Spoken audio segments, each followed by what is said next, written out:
I found this creepypasta a while back and thought it would be perfect for a short horror film. Creepypastas are so fun to read, and I wanted to make one into a video. Also, I love that old school static effect, and it seems like it would be so easy to do. So let's go ahead and get started. We're going to open on a dark room. There's just going to be one light source, which is going to be coming from the mirror. You're going to see the light flicker a few times, and then we're going to pull back and see a girl getting ready for bed. She's going to be brushing her hair in front of the mirror. The mirror is reflecting the light and kind of giving her an eerie look. She's going to turn around and smile at the camera, but then turn back to the mirror and her smile will disappear.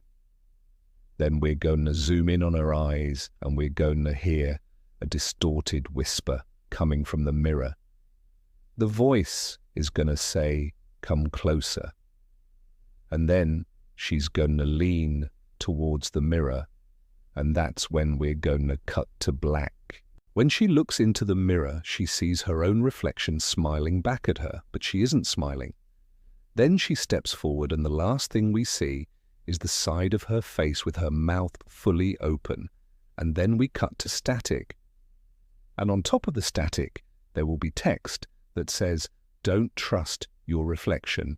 And then we'll end on a creepy sound with a glitch effect. Let's get started with the first scene. I want the lighting to be dark in this room because our main light source is going to be coming from the mirror.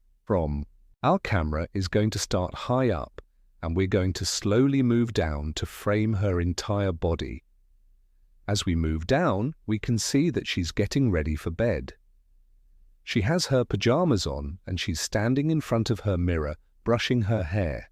The mirror is giving her a bit of a spooky look because the only light source is coming from behind her. This is where our main character will break the fourth wall and look directly at the camera.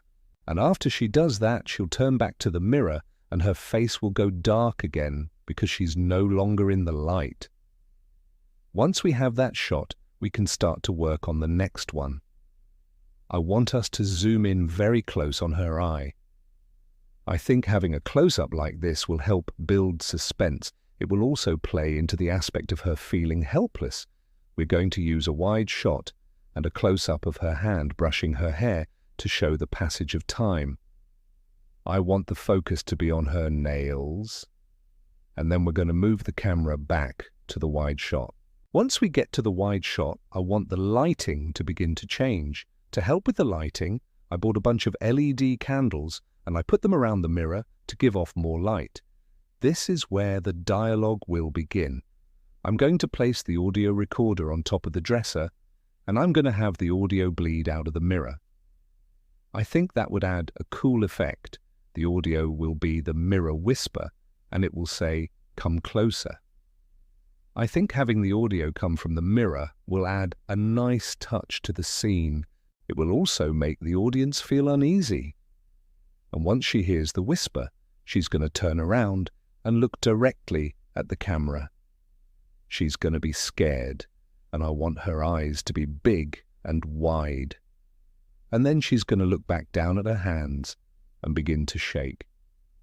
And then we're going to switch to another wide shot, and she's going to start walking towards the mirror. I want her pace to be slow and hesitant at first. And then she's going to continue to walk towards the mirror. And then she's going to stop and turn around to look at the camera. She's going to be scared. And that's when we're going to cut to black. When we come back, we're going to do a slow zoom in on her eyes. And then she's going to lean towards the mirror and she's going to smile. And then we're going to pan over to the mirror and her reflection is going to be smiling back. But this time she isn't. The way that we can tell that she's not smiling is because we're going to see a quick shot of her lips. Her lips are going to be straight, and then we're going to cut to black. We're going to keep the music playing throughout the transition, and then when we come back, we're going to do a slow zoom in on her face, and then we're going to see her eyes, and she's going to be terrified. And then we're going to pan over to the mirror, and the mirror is going to be empty. And then we're going to have that static effect with the text on top of it. The text is going to say, "Don't trust your reflection." I really like how it turned out. For me, the scariest part about this story is the fact that she's literally smiling but not smiling at the same time. That really freaks me out. And also the static effect, that always gets me too. But what really freaked me out about this scene was the fact that we couldn't see her entire face. All we could see was her eyes and then a quick shot of her lips. And if you can't see someone's entire face, then it makes the situation even more scary. For example, when we were shooting this scene, I had my entire face painted white, and all we could see was my eyes and the side of my mouth. And every time that I watched it, it just got me more and more, and it was hard for me to watch.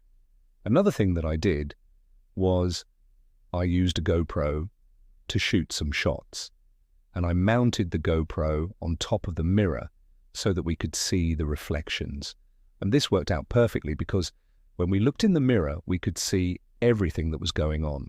And then we could also see the expressions of the actor through the reflections. And now that we've finished filming the first part of the short, we need to figure out what we're going to do for the second part. I really liked the original story, and I wanted to stay true to it. So the second part of the story is that she disappears. That's pretty much it. I thought it would be cool if we went to her room the next day and everything was gone, like the bed was made and there were no signs that she was ever there. We could also leave a note or something. I don't know. So the next day I went to set and we filmed some B-roll of an empty room. And it didn't really work. It just wasn't very interesting. So we needed to think of something else.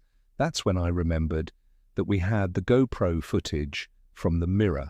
So we decided that we should use the GoPro footage as flashbacks throughout the film. I thought this was a great idea because it gave the film a new twist.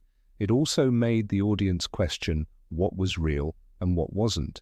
I'm going to split the screen and we're going to have the GoPro footage on the bottom and the live action on the top.